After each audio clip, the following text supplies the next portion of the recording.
दोस्तों, इस पद के अंदर लक्ष्मण के द्वारा व्यंग किए जाने पर, अपमानित किए जाने पर परशुराम वहां पर विश्वामित्र जो लक्ष्मण और राम के गुरु है उन्हें कहते हैं कि इस बच्चे को कुछ समझाओ, मैं कौन हूं ये बताओ। तो आगे का इस पद में इसी तरह का अर्थ हमें देखने को मिलता है। देखिए, बहुत मजेदार है। कौशिक, विश्वामित्र का और एक नाम कह सकते हैं, कौशिक इज ए विश्वामित्र। कौशिक सुनो मंद यही बालक, मंद है ये बालक। ये जो लक्ष्मण है तब से ये मेरा अपहास कर रहा है, मजाक उड़ा रहा है, व्यंग कर रहा है। तो वो कहते हैं कौशिक सुनो मंद यही बालको, ये बालक क्या है? मंद है, मंद है। कुटिलु काल बस निज कुल घालकु, कुटिलु, कुटिलु मतलब यहां पर बिल्कुल कुटिल है, मेंटली कहते हैं ना, बहुत दुष्ट है, कुटिल है, इसे चालाक है ऐसा। कुटिलु काल बस, काल बस मृत्यु के गोद में बैठा है। कुटिलु काल बस निज कुल घालकु, निज मीन्स अपना, निज मीन्स अपना, अपना कुल घालकु, घालकु मीन्स खत्म करने वाला, अपना कुल को घातक है। घालकु मीन्स घातक, अपने कुल का घातक है। कौशिक, विश्वामित्र सुनो, ये लक्ष्मण तब से क्या क्या बका जा रहा है, इसे बताओ। इसे, ये लड़का मंद बुद्धि है, मंद है। कुटिलु काल बसा, मृत्यु के गोद में बैठा है और अपने कुल का नाश करने वाला है, घातक है, अपने कुल का घातकु है, घातक है। भानुबंश राकेश कलंकु, निपट निरंकुशु अबुधु असंकु। आगे परशुराम कहते हैं भानुबंश, भानु इज ए सूर्य, तो राम हो लक्ष्मण हो, ये रघुपति का जो रघुकुल है ये सूर्य अर्थात भानुकुल के हैं। तो भानुबंश राकेश कलंकु, राकेश मतलब चंद्र, राकेश का मतलब क्या होता है? चंद्र। तो है तो ये सूर्य कुल का, मगर इसके जो गुण है, इसके जो बातें हैं, यह सुनकर लग रहा है ये चंद्र के समान बात कर रहा है, चंद्रमा के समान, राकेश के समान कलंकु है। अपने इस सूर्य कलंक या भानुवंश या सूर्य कुल को चंद्रमा के समान काला करने वाला कलंकु है। चंद्रमा के समान मतलब सूर्य तो बहुत तेजमान होता है, बहुत ही प्रकाशमान होता है, मगर चांद उसके सामने कुछ भी नहीं। चांद की कुछ खुद की तो प्रकाश होता ही नहीं, खुद का तो वो तो सूरज का क्या है, प्रकाश को प्रतिफलित करता है। तो यहाँ भानुवंश राकेश कलंकु मतलब चंद्रमा का जैसा होकर कलंकित हो रहा है।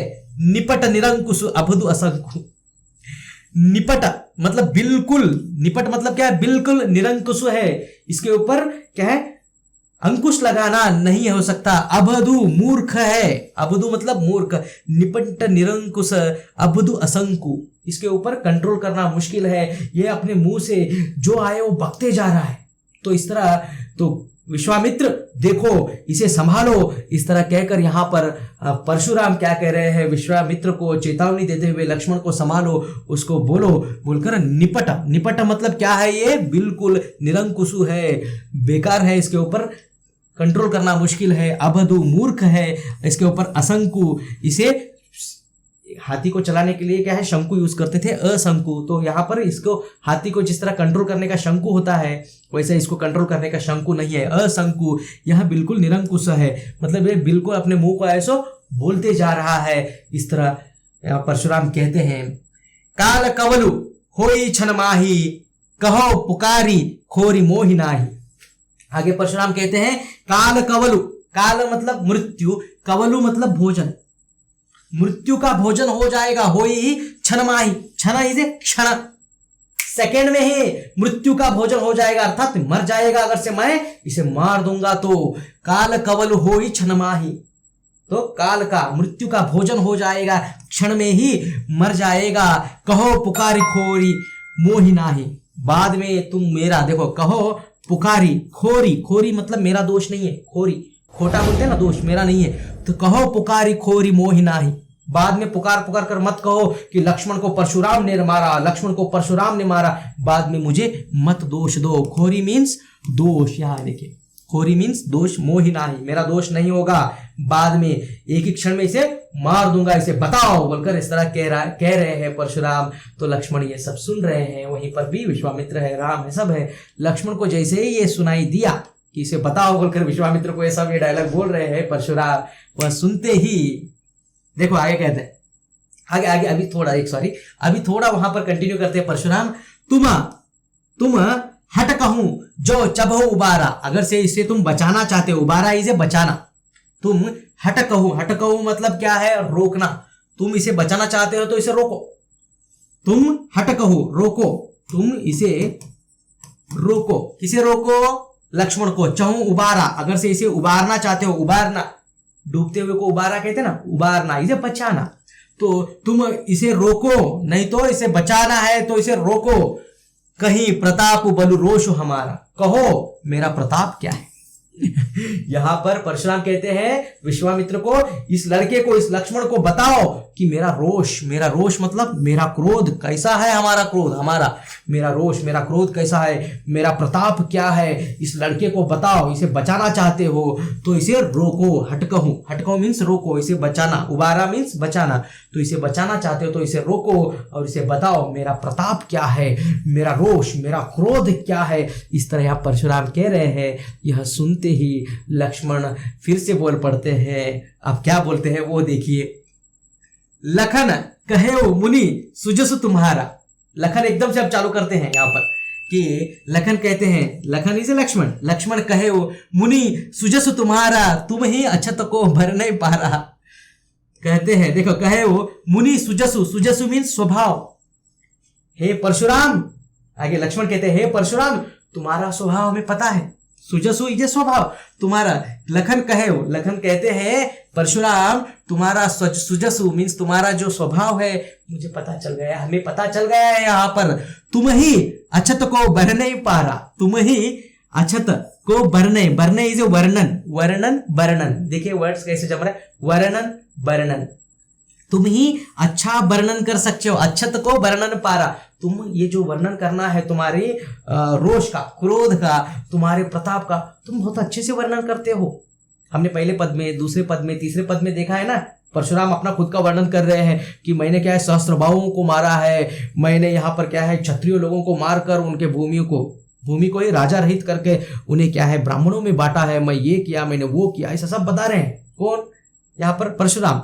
तो वो वही याद कर वही बात को पकड़ कर कहते हैं लक्ष्मण तुम्हारा स्वभाव मैं बहुत अच्छा जानता हूँ। लखन कहे मुनि सजसु तुम्हारा स्वभाव हम जान गया हूँ, तुम ही अच्छत को बर नहीं पा रहा, तुम अपना वर्णन अच्छे से कर सकते हो। तुम कह रहे हो ना कौशिक को, कौशिक कौन है? विश्वामित्र को वर्णन करने के लिए मत कहिए, आप अपना वर्णन बहुत अच्छे से कर रहे हैं। तुम हूं अच्छत को बर नहीं पा रहा, तुम्हारा वर्णन कोई भी तोड़ नहीं सकता, रिकॉर्ड पार नहीं कर सकता। तुम ही अच्छत को बर नहीं पा रहा, अपने मुंह तुम अपनी करनी। तुम क्या कर रहे हो तब से? अपने मुंह तुम अपनी करनी, तुम अपने मुंह से ही तब से क्या है अपनी ही करनी बताते जा रहे हो। बार अनेक भांति बहुबरनी, बार बार अनेक भांति अलग अलग तरह से, मैंने सहस्त्रबाहु को मारा, मैंने भूमि पे वो ये किया, मैं वो हूं ये हूं। तुम अनेक भांति बहुबरनी बहुत वर्णन कर रहे हो। बरनी वर्णी, ये देखो बरनी दोनों एक ही है, वर्णन कर रहे हो। बार अनेक भांति बहुवर्णी, अनेक भांति अलग अलग तरह से बहु वर्णन कर रहे हो। अपना खुद का वर्णन तुम बहुत अच्छे से कर रहे हो, इसलिए विश्वामित्र को मत कहिए, आपका स्वभाव हम जान गए, आप अपने मुंह मिट्टू बनते हैं, अपने मुंह से अपनी करनी आप बता रहे हैं। नहीं संतोष त पुनि कछु कहूं, तुम्हें लक्ष्मण कहते हैं और परशुराम जी को, आपको संतोष नहीं है परशुराम जी, तो संतोष त पुनि कछु कहूं, और कुछ कहिए। अभी क्या क्या कहना है आपके, आप खुद के बारे में कहिए। जनी रिस रो की दुसह दुख सहो, जनी रिस रो की दुसह दुख सहो।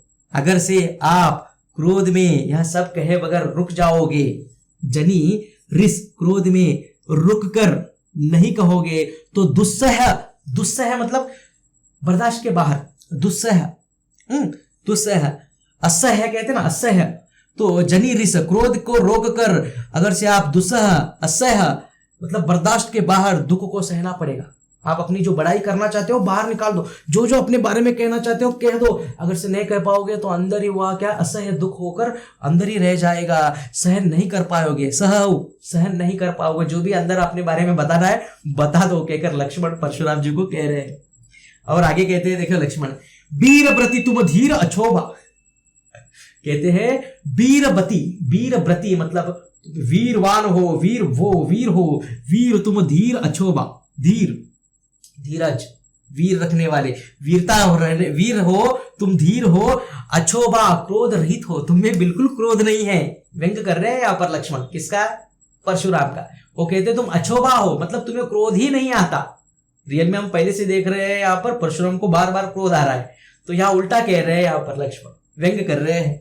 वीरवती, तुम वीरवान हो, वीर हो, तुम धीर हो, तुम वीर हो, तुम धीर हो, तुम अछोभा क्रोध रहित हो, गारी देत न पाहु शोभा। गारी, गारी मीन्स गाली, गाली मत दीजिए आप हमें यहाँ पर इस सभा में गाली मत दीजिए। गारी देत न पाहु शोभा, आपको शोभा नहीं देता क्योंकि आप वीर हो, धीर हो, अछोभा हो, क्रोध रहित हो, आप गाली मत दीजिए। गाली देंगे तो शोभित नहीं होंगे, अच्छे नहीं दिखेंगे, क्योंकि यहाँ गाली दे रहे हैं ना, वो यहाँ घातकु है, कुटिल है, इस तरह सब कहे, परशुराम कह रहे हैं लक्ष्मण को, तो इस तरह गाली मत दीजिए, सूट नहीं होगा आपको, शोभा नहीं देगा। इस तरह लक्ष्मण यहाँ पर परशुराम का मजाक उड़ा रहे हैं। आगे देखो, सूर समर करनी करही, कहीं न जना वही आपू। लक्ष्मण कहते हैं विद्यमान रन पाई रिपु, कायर कथहि प्रतापु।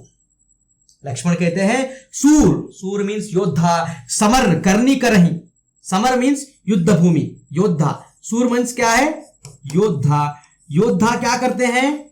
समर में, युद्ध भूमि में, करनी करही, युद्ध भूमि में, रण में युद्ध लड़ते हैं, कर्म करते हैं, करनी करते हैं, अपना काम करते हैं। क्या है काम उनका? लड़ना। यस, सूर योद्धा समर करनी करही, कहीं न जना वही अपनी जानकारी नहीं देते, करते हैं क्या है? काम करते हैं, युद्ध करते हैं, कहीं न जनवाही, जना वही मतलब अपनी जानकारी, अपना परिचय युद्ध भूमि में नहीं देते। उनका तो क्या है, वहां पर लड़ना वो कर्म है। उनके लड़ाई करने का एक तरीका देखकर, उनकी वीरता को देखकर अपने आप उनका परिचय हो जाता है। वहां अपना कहीं ना जना वही अपू, जना वही मतलब परिचय नहीं देते, वहां अपना परिचय नहीं देते। कौन? योद्धा, समर भूमि में योद्धा युद्ध करते हैं, युद्ध करते करते उनका परिचय हो जाता है। मुंह से वहां अपनी क्या है, वीरता के बखान नहीं करते, वहां परिचय नहीं देते। विद्यमान रन पाई रिपु, कायर कतहि प्रतापु। विद्यमान इसे विद्यमान रन इसे रण में युद्ध भूमि में, पाई रिपु शत्रु, रिपु मीन्स क्या है? शत्रु, कायर कतहि प्रतापु। विद्यमान रण में विद्यमान मतलब यह विद्यमान है कि रण में केवल कायर लोग ही क्या करते हैं? कतहि मीन्स अपनी बड़ाई करते हैं, कहते हैं, कतहि कहना, कथा कहते रहते हैं कि मैं वो ही, मैं ये हूं, मैंने इसको मारा, मैंने उसको आक्रमण किया, ये किया। ये सब क्या है? कायर लोग ही करते हैं। हाँ, प्रतापशाली वीरशाली लोग ऐसा नहीं करते बोलकर लक्ष्मण यहाँ पर फिर से परशुराम की क्या है, अवमानना कर रहे हैं।